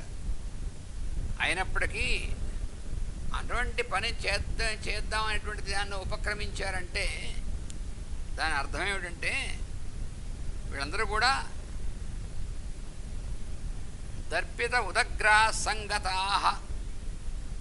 వాళ్ళు సాధించినటువంటి పని ఉందే అది అద్వితీయమైనటువంటి పని. వాళ్ళు ఆ పని సాధించినటువంటి దాంట్లో వాళ్ళు ఉదగ్రాహ. ఉదగ్రాహ అంటే ఉత్ అంటే పైకి, వాళ్ళ యొక్క అగ్రము పైకి, వాళ్ళ అగ్రభాగం అంటే ఏమిటి, తల, సహస్రాలు అనమాట. అది ఉత్ పైకి ఉన్న అంత పైకి స్థితికి వెళ్ళారనమాట వాళ్ళు. కాబట్టే వాళ్ళు మామూలుగా అయితే చేసినటువంటి దోషమే, కానీ ఇప్పుడు దోషంగా పరిగణింపబట్టం లేదనమాట అని చెప్తున్నాడు సుగ్రీవుడు. పైగా ఇందులో సుగ్రీవుడి యొక్క ఇదేమిటంటే హనుమంతుడి యందు అసలు అసూయ అనేటువంటిది కూడా లేదు చూసారా సుగ్రీవుడికి. అంటే ఆ మొట్టమొదట ఉన్నటువంటి స్థితిలో అయితే ఉండేది, కానీ ఇప్పుడు హనుమంతుడిని ఈ కార్యం సాధించి వచ్చాడని హనుమంతుడి యందు ఎంత గౌరవం, ఎంత ఆనందం, ఎంత సంతోషం, ఆ స్థితిలో ఉన్నాడు సుగ్రీవుడు. అందుకని హనుమంతుడు కానీ అంగదుడు కానీ వాళ్ళందరి యందు సుగ్రీవుడికి ఉన్నటువంటి అప్రిషియేషన్ ఉందే అది మామూలు విషయం కాదు. అది తను రాజు, మొత్తం వానర రాజ్యం మొత్తానికి అందరికి కూడా అధిపతి అయినటువంటి వాడు రాజు. అటువంటి వాడు తనకంటే మామూలుగా అయితే తక్కువ స్థాయి కదా, అమాత్యుడు, సహచరుడు, మంత్రుల్లో ఒకడు హనుమంతుడు. అంగదుడు యువరాజు, కురవాడు. సరే జాంబవంతుడు కూడా ఆ మంత్రులు లాంటి వాడే. అందుకని పదవి ప్రకారం చూస్తే తను హయ్యెస్ట్, అల్టిమేట్ ఆ మొత్తం అందరికీ కూడా. కానీ మరి తాను ఆ వెళ్ళొచ్చి చూసి వచ్చినటువంటి ఆ ఖ్యాతి అంతా కూడా ఉంది, అంతా కూడా ఎవరికి వస్తుంది, ఆ క్రెడిట్ అంతా కూడా హనుమంతుడికి వస్తుంది, తర్వాత ఆ గ్రూప్ అందరికి వస్తుంది. వాళ్ళ మీద నిజంగా ఈయనకి ఆ ముందు ఉన్నటువంటి స్థితిలో అయితే జలసీ ఉండాలి, అసూయ, కానీ ఏమాత్రం లేదు. సంతోషిస్తున్నాడు, ఎంత సంతోషిస్తున్నాడు, వాళ్ళ ఎంత ఆరాధనా భావంతో చూస్తున్నాడు వాళ్ళని. అంటే ఎంత ఎంత హైట్స్లోకి వెళ్ళాడు సుగ్రీవుడు. ఎందుకంటే తర్వాత రాబోయేటువంటి రాక్షస సంహారం అనేటువంటి యుద్ధంలో రాముడికి కూడా వెళ్ళి రామలక్ష్మణులతో కూడా వీళ్ళుండి అటువంటి అది కార్యం ఏమిటి, దేవతల కార్యం అది. ఆ దేవతలకు మొత్తం విశ్వానికి సంబంధించినటువంటి కార్యం. అంటే ఏమిటి, వాళ్ళు రాక్షసమైనటువంటి శక్తులు వాళ్ళు. ఆ శక్తులను జయించాలంటే రామలక్ష్మణులతో పాటు వీళ్ళు కూడా ఆ శక్తులను జయించడానికి స్థితికి రావాలంటే మరి అంతటి హనుమంతుడు జాంబవంతుడు ఎలాగో ఆ స్థితిలో ముందు నుంచి ఉన్నారు కదా. సుగ్రీవుడు కూడా ఇక్కడి నుంచి ఆ స్థితికి, ఆ హయ్యెస్ట్ స్థితికి వెళ్ళిపోయినటువంటిది మనకు కనిపిస్తుంది అనమాట. అంటే ఏమాత్రమైనా వాళ్ళ ఎంత అసూయ ఉంటే ఆ స్థితికి వెళ్ళలేడు. నేను రాజునైనటువంటి దర్పం ఉండి నా దగ్గర అటువంటి వాళ్ళు ఏదో చూసొచ్చారులే పర్లేదు, వాళ్ళ దగ్గర వీళ్ళంతా నా అనుచరులు అయినటువంటి వాళ్ళు కాబట్టి, నా అనుచరుని కాబట్టి, నేను నా ఆజ్ఞ వల్ల వెళ్ళారు కాబట్టి చూసి వచ్చారన్న భావన రావచ్చు, కానీ ఏమీ రాలేదు అలాగా. అసలు తన యొక్క కర్తృత్వం అనేటువంటి దాని నుంచి విమోచనం పొందాడు, అంతటి స్థితికి వెళ్ళాడు. అంతకుముందు మరి కిష్కింధకాండలో ఏ స్థితిలో ఉన్నప్పుడు చూసాము సుగ్రీవుణ్ణి, రాముడికి చెప్పినటువంటి పని కూడా మర్చిపోయి మత్తులో ఉండి కామానికి మద్యానికి వాడన్నిటికి కూడా ఉన్నటువంటి స్థితిలో ఉన్నటువంటి వాడు, అంత లోయెస్ట్ యానిమల్ స్థితిలో ఉన్నటువంటి వాడు రామానుగ్రహం చేత ఇంత హయ్యెస్ట్ స్థితికి వచ్చాడంటే ఎంతకాలం, చాలా తక్కువ కాలంలో. అదే మామూలు విషయం అది. అంటే రాముడి యొక్క అనుగ్రహం ఎంత అద్భుతమైనటువంటిది, రాముడి యొక్క అనుగ్రహం. అంటే కేవలం ఏమయ్యాడు, రాముడికి సరెండర్ అయిపోయాడు. రాముడి యొక్క పని కోసం పూర్తిగా డెడికేట్ అయిపోయాడు. తాను గొప్పవాడిని, నేను కూడా అందరికీ అధిపతిని అనేటువంటిది మర్చిపోయాడు. ఇంకా తానంటూ లేకుండా పూర్తిగా సబ్మిట్ అయిపోయాడు. అందువల్ల రాముడి యొక్క ఇదే ఈయనలో కూడా పనిచేస్తుంది, సుగ్రీవుల్లో కూడా. అది సుగ్రీవుల్లో మనకి ఇక్కడ మనకు కనిపించేటటువంటిది వెనకాల కనిపిస్తుంది. వాల్మీకి మహర్షి అంతా మనకి వాచ్యంగా చెప్తున్నాడా? ఏమండి మీరు అక్కడ శ్లోకం అర్థం ఉంటే మీరు ఇవన్నీ ఎక్కడి నుంచి చెప్తున్నారు వాల్మీకి మహర్షి చెప్పకుండా అని కోప్పడవచ్చు పెద్దలు. పెద్దలంటే కొంచెం పండితులైనటువంటి వాళ్ళు. కానీ మొట్టమొదటి నుంచి మనం అనుకుంటున్నాం in between the lines. Valmiki Maharshi ఎప్పుడు కూడా వాచ్యంగా చెప్పడు, కానీ దీనిలో మనకు కనబడుతూ ఉంటుంది. ఇప్పుడు నేను చెప్పినటువంటి విషయం నేను చెప్పినటువంటిది కాదు, గురువు గారి దగ్గర నుంచి వచ్చినటువంటిది. ఇందులో ఏమీ సొంతమైనటువంటిది ఏమీ లేదు, మనం చెప్పుకుంటూ ఉంటుంది. మీతో పాటు నేను కూడా చదువుకుంటున్నాను. ఇదంతా కూడా ఇవంతా కూడా ఈ జ్ఞానాన్ని, ఈ దర్శనాన్ని ఇచ్చినటువంటిది ఎవరు? మన గురుదేవులు. మాస్టర్ ఈకే గారు, లక్ష్మణైతంద్రులు వారు, అలాగే రామకోటయ్య తాత గారు, వాళ్ళందరూ కూడా వాళ్ళ యొక్క, అలాగే శ్రీభాష అప్పలాచార్యులు వారు, అలా మహాత్ములైనటువంటి వాళ్ళ పెద్దలందరూ ఉన్నారే, వాళ్ళందరి యొక్క అనుగ్రహం, వాళ్ళ యొక్క ఆశీర్బలం, వాటి వల్ల వాళ్ళ దగ్గర నుంచి వచ్చినటువంటిది. అదే మనం మళ్ళీ పునశ్చరణ చేసుకుంటామని మనం గుర్తుపెట్టుకోవాలి. మీరందరూ అనుకుంటారప్ప ఎంత బాగా చెప్తున్నాడు అని. వాళ్ళ అనుగ్రహమే వాళ్ళ యొక్క ఇదే పనిచేస్తున్నటువంటిది. అందుకని ఎప్పుడు కూడా మాస్టర్ గారు, లక్ష్మణ్ గారు, వీళ్ళందరి యొక్క ఒకటే పంథా ఏమిటంటే, ఇందులో పాండిత్యము లేకపోతే మనం ప్రకర్ష, గొప్పతనము ఇవి కావు. అంతర్యామైనటువంటి భగవంతుడి యొక్క దర్శనము, అది కూడా అందరిలోనూ సామాన్యమైనటువంటి వాళ్ళ యందు, పామర్లు అనబడేటువంటి వాళ్ళ యందు, అందరి యందు కూడా అంతర్యామి యొక్క దర్శనం ఎలా చేసుకోవాలనేటువంటిది ఇచ్చినటువంటి మహనీయుడు, మహానుభావులు ఈ మన గురువులందరూ కూడా. అందువల్ల వాల్మీకి మహర్షి యొక్క హృదయం అనేటువంటిది మనకి మాస్టర్ గారు ఆవిష్కరించారు. వాల్మీకి మహర్షి యొక్క హృదయం ఏమిటి అనేటువంటిది మనకి ఆవిష్కరించినటువంటిది మాస్టర్ గారు మనకి. అందువల్ల మనకి ఆ మహర్షి రాముని యొక్క దివ్యమైనటువంటి సీతారాముల యొక్క ఆ అవతార తత్వాన్ని మనకి ఆయన ఆవిష్కరిస్తాడు వాల్మీకి మహర్షి. అందుకనే వందే వాల్మీకి కోకిలం అన్నారు. అందువలన మనం హడావిడిగా వెళ్ళిపోవాల్సినటువంటి కావ్యం కాదు. తత కిలకిలా శబ్దం శుశ్రావాసన్ ఆసన్నమంబరే. ఇంతలోకే సుగ్రీవుడు ఇలా చెప్తూనే ఉన్నాడు, ఆకాశం నుంచి కిలకిలారామం వినపడుతుంట. హనుమత్ కర్మతృప్తానాం నతతాం కానౌకసాం కిష్కింధాముపయాతానాం సిద్ధిం కథయతామివ. ఆ కిలకిలారామం అనేటువంటిది ఎవరు? వాళ్ళందరూ కూడా హనుమంతుడి ద్వారా జరిగినటువంటి అద్భుతమైనటువంటి పని ఏదైతే ఉందో, సాధింపబడినటువంటిది, ఆ పని చేత తృప్తానాం, దర్పం అంటే మామూలు గర్వం అని అర్థం మామూలుగా. ఇక్కడ వీళ్ళకి ఏమిటంటే తృప్త అంటే గర్వం అంటే మన హనుమంతుల వారు ఇవన్నీ సాధించినటువంటి వారు, వారితో కూడా ఉన్నాం మనం అనేటువంటి ఒక మంచి ఇదనమాట వాళ్ళలో ఉన్నటువంటిది. ఆ భావంతో నదతాం, దాంతో నాదం చేస్తున్నారు వాళ్ళు. ఆ భావాన్ని వ్యక్తం చేస్తూ నాదం చేస్తున్నటువంటి వాళ్ళు వాళ్ళ దగ్గరికి వస్తున్నారు అన్నమాట. అదే కిలకిలారామం వినబడుతోంది. శుశ్రావ, చక్కగా వినబడుతోంది. ఆసన్నం, దగ్గరగా. అంబరే, ఆకాశంలో దగ్గరగా వాళ్ళు వచ్చేశారు, అవి వినబడుతోంది. కిష్కింధాం ఉపయాతానాం, కిష్కింధకు దగ్గరగా వచ్చేసినటువంటి వాళ్ళు. సిద్ధిం కథయతామివా, వాళ్ళ యొక్క నాదం అనేటువంటిది ఎలా ఉందంటే కార్యసిద్ధి అయింది అని చెప్పకుండానే చెప్తున్నట్టుగా మనకు తెలుస్తుంది అన్నమాట. ఎంత చక్కగా రమ్యంగా చెప్పాడని వాల్మీకి మహర్షి.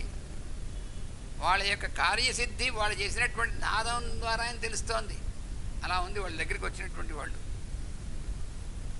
తతశ్రుత్వా నినాదం తం కపీనాం కపిసత్తమః ఆయాత అంజలిత లాంగూలః ఆయాతాంచితలాంగూలః సో అభవత్ హృష్టమానసః.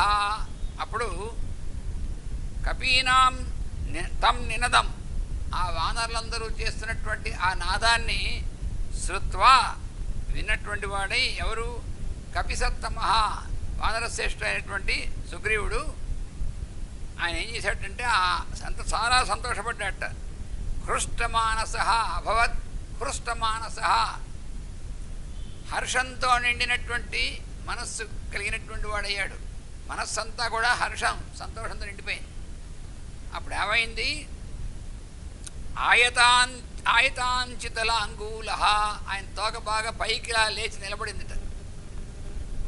ఆంధ్రలో గుర్తేమిటి వాళ్ళ సంతోషం కలిగిందంటే, అంత సంతోషం, ఎంత సంతోషం పొందాడంటే సుగ్రీవుడు, ఆ తోక ఇలా లేచి వెనక్కి పైకి పొడుగ్గా లేచి పైకి నిలబడిందిట. సంతోష సూచకం అన్నమాట అది. అలా ఉన్నట్టు ఆయన సుగ్రీవుడు.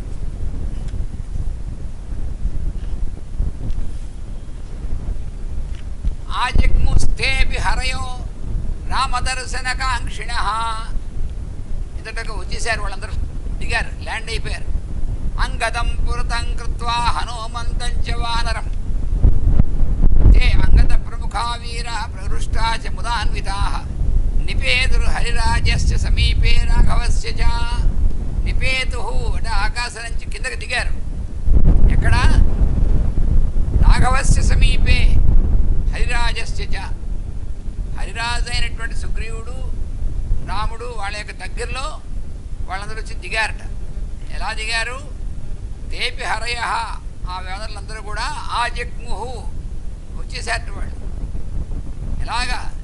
రామదర్శన కాంక్షిణ, రాములను చూడాలనేటువంటి స్వామివారి యొక్క రాముని యొక్క దర్శనం చేసుకోవాలనేటువంటి కాంక్షతో, ఆకాంక్షతో, ఎప్పుడు చూస్తాం రాముల వారిని, ఆయన దగ్గరికి ఎప్పుడు తిరుగుతాం, ఆయన ఎప్పుడు చూస్తాం, ఆయనతో ఈ వార్త ఎప్పుడు చెప్తాం అనేటువంటి ఆ ఉత్సాహంతో ఉన్నారు వాళ్ళందరూ కూడా ఉండి. అంగదం వృతకృత్వా హనుమంతం చ వానరం, అంగదుణ్ణి వానరుణ్ణి ముందుగా, హనుమంతుడిని ముందు పెట్టుకుని రాముడిని ఎప్పుడు చూస్తాం అనేటువంటి ఆకాంక్షతో వాళ్ళందరూ కూడా వచ్చేసారట. వచ్చేసి అంగద ప్రముఖా వీరా ప్రహృష్టాశ్చ ముదాన్వితా, సంతోషంతో ఆనందంతో వాళ్ళు ఆ స్థితిలో ఉన్నారు. నిపేతు, అక్కడ దిగారన్నమాట. సుగ్రీవుడు రాముడు ఉన్నటువంటి చోట దిగారు కిందకి. హనుమాంశ్చ మహాబాహు ప్రణమ్య శిరసా తతః నీతామక్షతాం దేవీం రాఘవాయ నివేదయతు. అప్పుడు హనుమంతుడు ఏం చేశాడంటే, వెంటనే రాముడి ముందు సాష్టాంగ ప్రణామం చేశాడు. ఆయన చేసి వెంటనే నీతాం అక్షతాం దేవీం రాఘవాయ నివేదయతు, అమ్మవారు అక్షత, ఏమీ క్షతం లేకుండా, అమ్మవారు ఏమీ కూడా అంటే శోకం అది ఉంది కానీ ఆమె క్షతి అంటే దెబ్బ, ఎటువంటి దెబ్బ తగలకుండా, అక్షత క్షతి లేకుండా, నియత నియమంతో ఉన్నటువంటిది అని అమ్మవారి గురించి రాఘవాయ రాముడికి నివేదించాడు. వెంటనే నమస్కారం చేసి వెంటనే ఫస్ట్ చూశాను అమ్మవారిని. దృష్టాదేవి ఇది హనుమత్ వదనాత్ అమృతోపమం ఆకర్ణ్య వచనం రామో హర్షమాప సలక్ష్మణ. అంటే ఎలా చెప్పాలి, అంత అద్భుతమైనటువంటి మోస్ట్ ఇంపార్టెంట్, చాలా ఉత్తమమైనటువంటిది, దాన్ని ఎలా ముందు ప్రజెంట్ చేయాలో అది కూడా హనుమంతుడికి తెలుసు. ఏమనంటే వచ్చాక ఓ రామచంద్ర, నేను అక్కడికి వెళ్ళాను, లంకకి వెళ్ళాను, ఇప్పుడు ఏం జరిగిందంటే అని చెప్తే ఏడిసినట్టు ఉంటుంది. అంటే ఆయన దేనికోసం ఎదురు చూస్తున్నాడు? సీత బాగుంది, ఆవిడకి ఏమీ అవ్వలేదు, ఆవిడ ఇలా ఉంది అనేటువంటి వినడం కోసం ఉన్నాడు. అది చెప్పకుండా ముందు ఈ సోదంతా చెప్పారనుకోండి, అప్పుడు హనుమంతుడు ఆవిడ. అందుకని హనుమంతుడు ఏం చెప్పాలి, ముందు ఏం చెప్పాలి వివరంగా తర్వాత చెప్పచ్చు. ముందు ఫస్ట్ హ్యాండ్ ఇన్ఫర్మేషన్ ఏం చెప్పాలి? సీతమ్మ వారు బాగుంది అని చెప్తే రాముడికి ఎంత అది కదా. అది హనుమంతుడు వాక్య విశారదు అంటే కారణం అది. అందుకని చెప్పాడనమాట. అక్షతాం నియతా దేవీం రాఘవాయ నివేదయత్ దృష్టా దేవి ఇది. అమ్మవారు కనబడింది మాకు, దర్శనం ఇచ్చింది అని చెప్పి హనుమంతుడు చెప్పేప్పటికీ హనుమత్ వచనాత్ అమృతోపమం. ఆ హనుమంతుడు చెప్పినటువంటి వాక్కు అమృతంలాగా చెవిలో పడిందిట రాముడికి లక్ష్మణుడికిను. ఆకర్ణ్య విని రామ సహలక్ష్మణ, లక్ష్మణుడితో కూడినటువంటి రాముడు హర్షమాప, ఆనందాన్ని పొందాడు వెంటనే. అప్పటిదాకా శోకసంతప్తుడుగా ఉన్నాడు, వెంటనే ఆనందం పొందాడు, హర్షం పొందాడు, మంచి సంతోషం కలిగింది ఆయనకి. నిశ్చితార్థం తతస్తస్మిన్ సుగ్రీవం పవనాత్మజే లక్ష్మణ ప్రీతిమాన్ ప్రీతం బహుమానాత్ అవైక్ష్యత. హనుమంతుడు సుగ్రీవుడు తతః తస్మిన్ సుగ్రీవం పవనాత్మజే నిశ్చితార్థం. నిశ్చితార్థం అంటే మామూలుగా మనం చెప్పుకునేటువంటి అర్థం కాదు. నిశ్చితార్థం అంటే పెళ్లి ముందు నిశ్చితార్థం చేశారు, అది కాదు ఇక్కడ. నిశ్చిత అర్థం, అర్థం అంటే ప్రయోజనం. ఏమిటి ఇక్కడ ప్రయోజనం? సీతా దర్శనం, అమ్మవారిని వెతికి ఆవిడని చూడడం అనేటువంటిది ఇక్కడ అర్థం. ఆ అర్థము ఏదైతే పొందవలసిందో అది నిశ్చితం, ఖచ్చితంగా పొందారు. అది నిశ్చితార్థం అంటే. తతః అప్పుడు నిశ్చిత అర్థం ఆ దాన్ని తస్మిన్ సుగ్రీవం పవనాత్మజే ప్రీతిమాన్ లక్ష్మణ. ఇప్పుడు ఎవరి గురించి చెప్తున్నాడు? లక్ష్మణుడు చాలా సంతోషం కలిగింది. ఆ సంతోషంతో లక్ష్మణుడు సుగ్రీవుణ్ణి తర్వాత హనుమంతుణ్ణి కూడా చాలా ఆదరంతో చూసేట. ఒకసారి చాలా ఆదరంతో చూసేట. బహుమానాత్ అవైక్షత, బహుమానాత్ అంటే చాలా ఆదరంతో, అవైక్షత చూసేట ఆయన. ఇందులో ఏమిటండి అంటే లక్ష్మణుడు, ఇందులో అర్థం ఏమిటంటే లక్ష్మణుడికి సీతామ్మవారు ఆరాధ్య దైవం. ఊరికే మామూలుగా వదిన గారు అనేటువంటిది కాదు, నిత్యము ఆరాధిస్తున్నటువంటి దైవమే, సాక్షాత్ ప్రత్యక్ష దైవం అన్నగారును వదిన గారు. సీతారాములు అంటే లక్ష్మణుడికి మనం నిత్యము ఎలా అయితే దేవతార్చన చేసుకుంటామో అలాగా దేవతార్చన ప్రత్యక్షంగా అన్నగారు వదిన గారి రూపంలో ఉన్నటువంటి భగవంతుడు. ఇంకో దృష్టి లేదు లక్ష్మణుడికి. పైగా వాళ్ళ అమ్మగారు కూడా ఏం చెప్పింది బయలుదేరేప్పుడు? ఇక నుంచి నీకు తండ్రి గారు రాముడే నీకు తండ్రి, వదిన గారే నీకు తల్లి అని చెప్పి అమ్మ సుమిత్రాదేవి ఉపదేశించి పంపించింది లక్ష్మణుడికి. అందువల్ల లక్ష్మణుడికి ఒక్కసారి ఆ అమ్మ సీతమ్మని చూసాము, ఆవిడ బాగుంది అని చెప్పేటువంటి విషయం, ఆ వార్తని తీసుకొచ్చి చెప్పినటువంటి వాళ్ళు హనుమంతుడు ఇప్పుడు చెప్పాడు. హనుమంతుడు ఇంకా రాకుండానే సుగ్రీవుడే ముందే చెప్పాడు. దానివల్ల వాళ్ళిద్దరినీ కూడా లక్ష్మణుడు ఎంత బహుమానం అంటే ప్రైజ్ ఇచ్చాడండి. బహుమానం ఏదో వస్తువు ఇచ్చాడని కాదు, బహుమానాత్ అవైక్షత. బహుమానాత్ అంటే చాలా ఎక్కువ గౌరవంతో అవైక్షత చూసేట వాళ్ళ వైపుకి. అలా లక్ష్మణుడి చేత చూడబడినటువంటి వీళ్ళిద్దరూ వాళ్ళు ఎటువంటి స్థితి కలిగి పొందారు వాళ్ళు? మరి లక్ష్మణుడు అంటే ఎవరు? సాక్షాత్తు మరి సహస్ర ఇది క్షణుడైనటువంటి ఆదిశేషుడు కదా ఆయన. స్వామి యొక్క శేషి. స్వామికి ఆయనకు ఉన్నటువంటి సంబంధం ఏమిటి? ఆయన శేషుడు. ఆయన స్వామికి చెయ్యగా ఉన్నటువంటి వాడు. అటువంటి ఆయన ఈ కార్యసిద్ధి అనేటువంటి విషయంలో హనుమంతుడు సుగ్రీవుడు వాళ్ళిద్దరు దీనివల్ల అది నిశ్చితంగా కార్యసిద్ధి జరిగింది. సీతమ్మవారిని చూసి వచ్చారు, ఆవిడతో మాట్లాడి ఆవిడ విషయం అంతా తీసుకొచ్చారు అనేటువంటి దానికి లక్ష్మణుడు ఆ చూపు ఉందే, ఆ చూపే అసలు లక్ష్మణుడు అలా వాళ్ళిద్దరిని అలా చూశాడంటే సుగ్రీవుడికి హనుమంతుడికి అసలు వాళ్ళకి లక్ష్మణుడి యొక్క దృష్టి వాళ్ళ మీద పడిందంటే వాళ్ళు ఎంత అసలు ఇంకా అసలు అప్పటికే అసలు ఉన్నత స్థితిలో ఉన్నారు వాళ్ళు. సీతా దర్శనం అయ్యి వచ్చినటువంటి వాళ్ళు అది. కానీ ఇప్పుడు లక్ష్మణుడి యొక్క దృష్టి అలా పడేప్పటికీ వాళ్ళిద్దరు కూడా అసలు ఎంత దీంట్లో ఉంటారు చూడండి, ఊహించలేం మనం, అసలు ఊహకు అతీతమైనటువంటిది.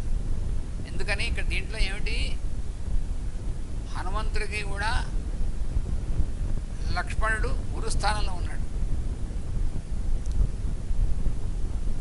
రాముడు పరదైవం హనుమంతుడికి, అసలు ఇంక వేరే సీతారాములంటే వారు పరదైవమే. ఆ పరదైవమైనటువంటి వాళ్ళ యొక్క అనుగ్రహం కోసం లీడ్ చేసినటువంటి గురువు ఎవరు హనుమంతుడికి? లక్ష్మణుడు. అలాగే సుగ్రీవుణ్ణి కూడా విడమార్గాన ఉన్నటువంటి వాడిని మొట్టమొదట వాడిని గట్టిగా చేసిన లక్ష్మణుడేగా వాళ్ళందరినీ మళ్ళీ ఆ సుగ్రీవుని కూడా దారిలో పెట్టింది. రాముడి యొక్క అనుగ్రహం కోసం వాడిని తయారు చేసినటువంటి వాడు సుగ్రీవుడిని కూడా లక్ష్మణుడే. అందుకని లక్ష్మణుడు వాళ్ళిద్దరికి కూడా గురువు స్థానంలో ఉన్నాడు. మనకి దైవం, ఆ దైవాన్ని దగ్గర చేర్చేటువంటి గురువు. అందువల్ల ఆ గురువు యొక్క అనుగ్రహంతో కూడినటువంటి ఆ దృష్టి వీళ్ళమే పడిందంటే అంతకంటే మించినటువంటిది అసలు ఇంకోటి ఏం లేదు అసలు సృష్టిలో. అంటే భగవంతుని యొక్క సన్నిధి అనేటువంటిది, భగవద్ అనుగ్రహం అనేటువంటిది, దాన్ని మళ్ళీ కలిగించేటువంటిది గురువే అనేటువంటి దాన్ని ఇక్కడ ఈ ఒక్క చిన్న మాటలో చెప్పాడు మనకి వాల్మీకి మహర్షి. బహుమానాత్ అవైక్షత అన్నాడండి. ఎంత గొప్ప విషయం అదేమిటి, చిన్న మాటే అంటే చాలా అప్రిషియేటింగ్గా సీన్ దెమ్ విత్ అప్రిషియేషన్ అంటే సింపుల్ అంతే. కానీ దాంట్లో ఎంత లోపల ఎంత లోతుంది అక్కడ. అందుకు మనం ఎంతసేపు చెప్పుకున్నాం ఒక్క మాట కోసం. అసలు మనం చెప్పుకుంటుంటే మనకెంత ఆనందం కలుగుతుంది చూడండి. అంటే మన గురువు మీద, అంటే మన గురువు మీద ఆహా మన గురువు యొక్క ఇది ఇంత మాస్టర్ గారిలో చూస్తున్నారంటే. ఈ సందర్భాల్లో ఒకటి నాకు గుర్తొస్తుంది, చెప్పకుండా ఉండలేను. ఏంటంటే గురు పూజలు జరుగుతున్నాయి. గురు పూజ మహోత్సవాలు జనవరి 11, 12, 13 తేదీల్లో సింహాచలంలో. వంట వాళ్ళు మేము రాము, మేము వంట చేయమని వాళ్ళు భీష్మించుకుని కూర్చున్నారు. ఇంకెవరిని కూడా రానివ్వలేదు. మాస్టర్ గారు కొంతమంది మనం అంటున్నట్టు పెద్దవాళ్ళు, మాస్టర్ గారు ఇప్పుడు ఎలా అన్నారు, ఏం పర్వాలేదు మాస్టర్. ఆయన ఏం చేసేవారు, మాస్టర్ గారు నేనున్నా లేని అనేవారు కాదు, మాస్టర్ గారు చూసుకుంటారు లేనివారు. అంటే ఎవరు, సివి గారు తన గురువుని, ఆయన తన గురువుని స్మరిస్తారు. ఎలాగా అంటే మీకు ఎందుకులే అన్నారు వాళ్ళు అని మమ్మల్ని పిలిచారు. అరే మీరు వంటశాలలో పనిలో దిగండి రా అన్నారు. అంతే, ఆయన వాకపోతే దిగాం. అప్పుడు అది మామూలు ఏంటంటే చిన్న విషయం కాదు కదా. కానీ ఆయన ఆజ్ఞ అయింది అంటే ఆయన అనుగ్రహం. సరే మేము గోనె పట్టాలు కట్టుకుని పెద్ద పెద్ద గుండిగలు దింపుతున్నాను, నేను గుండిగలు వారుస్తున్నాను. అందరూ తల పని చేస్తాం. నా పని ఏంటంటే గాడిపోయి మీద గుండిగలు ఎక్కించడం, ఎసరు వచ్చిన తర్వాత గుండిగలు లాగడం, అది పైకి ఇలా పెట్టేసేదాన్ని వార్చడం నేను. అప్పుడు ఒకసారి అలా ఒకసారి వస్తూ ఉండేవారు. వచ్చి అలా మా కేసు చూస్తున్నారు. మేము ఆ పనిలో ఉన్నాం. అలాగే మా పక్కన ఉన్నట్టు చెప్పాడు, మాస్టర్ గారు చూస్తారు, గురువు గారు చూస్తారు మనని. ఒకసారి ఇలా చూస్తే ఆయన యొక్క చూపు ఎలా ఉందంటే, ఈ పనంతా అవలీలగా మాకు చేయడం సాధ్యం. ఎందుకంటే ఆ అనుగ్రహం అయినటువంటి ఆయన యొక్క చూపు పడినటువంటిది. ఇప్పుడు ఈ లక్ష్మణుడు హనుమంతుడిని సుగ్రీవుని చూసినటువంటి చూపు ఎలాంటిదని నాకు దానివల్ల మనకు కొంచెం అర్థమైంది నాకు. అంటే గురువు యొక్క అనుగ్రహం అనేటువంటిది ఆ చూపు చాలు.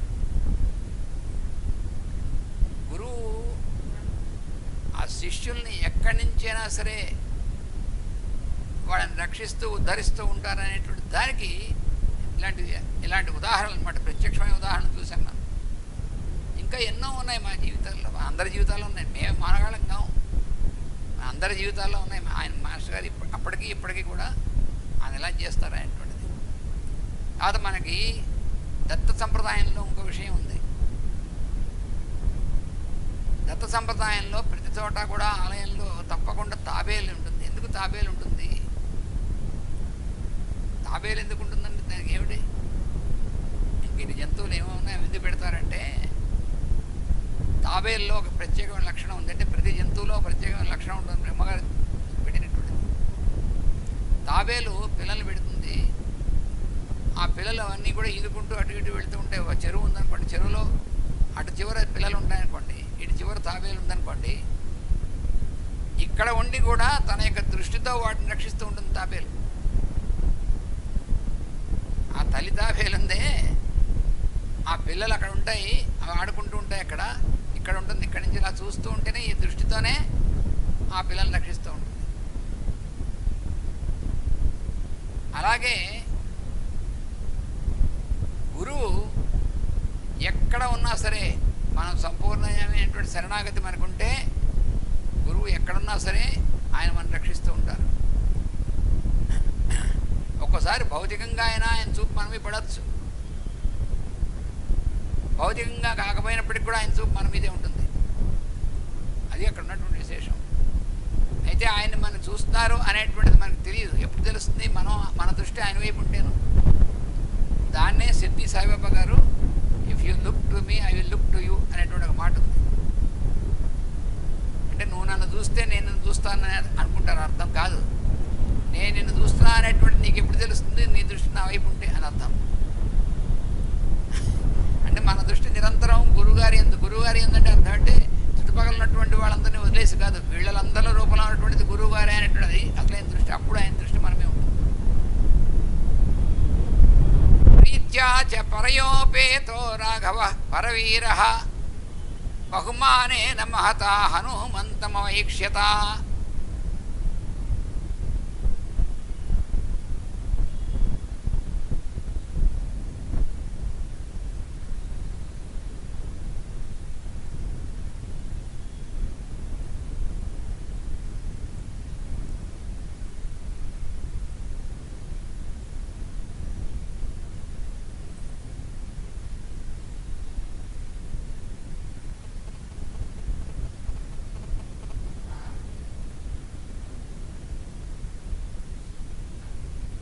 ఈ సర్గలో చివరి శ్లోకం చూడండి. ప్రీత్యాచ పరయోపేతో రాఘవ పరవీర బహుమానేన మహతా హనుమంతమవైక్ష్యత. ముందు లక్ష్మణుడు చూశాడని చెప్పాడు. ఇక్కడ చాలా అద్భుతం ఈ దీంట్లో. ఒక 5 నిమిషాలు కొంచెం ఎక్కువైనా ఏమనుకోకండి. లక్ష్మణుడు ముందు చూశాడు హనుమంతుడిని. బహుమానం అని చెప్పుకున్నాం మనం చాలా ఏంటను. ఇప్పుడు లక్ష్మణుడు చూసిన తర్వాత రాఘవ రాముడు పరయా ఉపేత చాలా పరమైనటువంటి స్థితిలో కలిగినటువంటి వాడై ప్రీత్యాచ చాలా ప్రీతితో మహతా బహుమానేన చాలా ఆదరంతో అని మామూలుగా అర్థం. ఎవరిని చూశాడు? హనుమంతమవైక్ష్యత. అంటే ఇందాక గురువు అయినటువంటి లక్ష్మణుడు చూశాడు, ఇప్పుడు సాక్షాత్ పరమాత్మే చూస్తున్నాడు. అలాగా అంటే స్టెప్ బై స్టెప్ చూసారా వాళ్ళు. ఇందాక లక్ష్మణుడు చూశాడు అంత ఆదరంతో, అంత మంచి అద్భుతమైనటువంటి కార్యం వీళ్ళ ద్వారా జరిగిన కార్యసిద్ధి అనేటువంటి ఆదరంతో సుగ్రీవుని హనుమంతుడిని కూడా చూశాడు కదా. ఇప్పుడు రాఘవ స్వయంగా రాముడే హనుమంతం బహుమానేన మహతా బహుమానేన అన్వైక్ష్యత చాలా ఆదరంతో ప్రీత్యాచ పరయా ఉపేత అంటే ఇక్కడ చాలా అర్థం ఏంటంటే పరయా ఉపేత అంటే పరమైనటువంటి ఎక్కువైనటువంటి ప్రీతితో అని అర్థం. రాముడి యొక్క ప్రీతి ఏమిటి? సీతామ్మవారికి. మరి అక్కడ ఉంది రహస్యం అంతా. అంటే ఇక్కడ రాముడిగా చూస్తున్నాడంటే రాముడిలోంచి చూస్తున్నటువంటి రాముడే చూస్తున్నాడంటే రాముడి యొక్క దృష్టిలో ఉన్నటువంటిది ఎవరు? ఆయన అంత ప్రీతితో చూస్తున్నాడంటే ఆయన ప్రీతి అయినటువంటిది ఎవరు? అమ్మవారు కదా, సీతామ్మవారు. అందుకని రాముడు ప్రీత్యా పరయా ఉపేతః. ప్రీత్యా పరయా అంటే అన్నిటికంటే ఎక్కువైనటువంటి ప్రీతితో. ఎవరి ఎంత ఎక్కువైన ప్రీతి అంటే ఎవరు? ఆయన ప్రీతి అంటే ఆమె అమ్మవారే. అందుకని అమ్మవారితో అంటే లక్ష్మీనారాయణులు, లేకపోతే మనకి అమ్మవారితో కూడినటువంటిది. మీరు లక్ష్మీనారాయణులు అనొచ్చు, లేకపోతే ఉమామహేశ్వరులు అనొచ్చు, వాణి హిరణ్యగర్భులు అనొచ్చు. ఇలా మీరు ఏమని అనుకోండి, అమ్మవారితో కూడినటువంటి చూపు చూశాడు ఈయన. అంటే ఈయన ఒక్కడే ఉన్నట్టు కాదు, ఆవిడ కూడా ఈయనలోనే ఉంది. అది ఇక్కడ ఉన్నటువంటిది. అలా చూశాడండి. అందుకని మొట్టమొదటి గురువు అనుగ్రహం కలిగింది, తర్వాత గురువు అనుగ్రహం, తర్వాత భగవంతుని అనుగ్రహం కలిగింది. అందుకని మనం చెప్పకుండా ఆయన చెప్తోంది భగవంతుని అనుగ్రహం కలగాలంటే గురువు అనుగ్రహమే ద్వారానే కలుగుతుంది. కాకుండా గురువుతో పని లేదు, మరి డైరెక్ట్గా భగవంతుడు అనుకోవడానికి అవకాశం లేదు అని చెప్తున్నాడు ఇక్కడ వాల్మీకి మహర్షి. పైగా ఇంకోటి అన్నాడు రావణుని గురించి, పరవీర అంటే శత్రువీరుల్ని హరించేటువంటి వాడు అని. ఇందులో ఏముందండి? ఏముంది చూసుకోండి. రాముడికి శత్రువులు ఉన్నారు? అసలు ఎవరైనా శత్రుభావం ఉందా రాముడికి? లేదు కదా. మరి పరవీర అంటే శత్రువుల్ని జయించిన శత్రువులందరినీ కూడా జయించేటువంటి వాడు అంటే, పోనీ అంత శత్రువులు ఉన్నారు రాముడికి? లేరు. ఆయనకేమిటి అలా భగవంతుడు సాక్షాత్ అయితే అంటే ఈయన ఎందుకు శత్రుభావంతో ఉన్నటువంటి వాళ్ళందరూ ఉన్నారు రాక్షసులు. మరి వాళ్ళందరి ఎందుకు కూడా అంతర్యామిగా ఉన్నటువంటి వాడు ఈయనే కదా. మరి అప్పుడు అలాంటప్పుడు ఈయన వాడిని శత్రువులు అనుకుంటున్నాడా? అనుకోవట్లేదు. ఈయనకి శత్రువులు లేరు. శత్రువులు అనేటువంటి వారు ఎవరు లేరు. రావణాసురునితో యుద్ధం చేస్తూ ఆయన సంహారం చేసేప్పుడు కూడా ఆయన శత్రుభావం అనేటువంటి భావంతో లేదు. మరి పరవీర అనేటువంటి మాట ఎందుకు వాడతాడు? ఉత్తనే పని లేకుండా వాడా, లేకపోతే వ్యర్థమైనటువంటి మాట వాడతాడా వాల్మీకి మహర్షి? ఎందుకనంటే వాళ్ళందరూ కూడా ఈయన్ని భగవంతుడు అనేటువంటి పరుడు అనేటువంటి భావం దృష్టి లేకుండా ఉన్నటువంటి వాళ్ళు కాబట్టి వాళ్ళందరినీ కూడా తనలోకి తీసేసుకుంటాడు అనమాట. అంటే హరించేటువంటి వాడు. అందుకని వాళ్ళందరినీ కూడా దాని నుంచి హరించేసి తన యందు లీనం చేసుకుంటాడనమాట. అది అర్థం. అంటే లంకలో ఆయన చేయబోయేటువంటి పని ఒక్క మాటలో చెప్పాడు, పరవీర అని. దాంతో ఈ 64వ సర్గ పూర్తయిపోయింది. రేపు మనం 65వ సర్గలో ప్రవేశిస్తాం. స్వస్తి ప్రజాభ్యః పరిపాలయంతాం న్యాయేన మార్గేణ మహీం మహీషాః గోబ్రాహ్మణేభ్యః శుభమస్తు నిత్యం. లోకాః సమస్తాః సుఖినో భవంతు. లోకాః సమస్తాః సుఖినో భవంతు. లోకాః సమస్తాః సుఖినో భవంతు. ఓం శాంతి శాంతి శాంతి.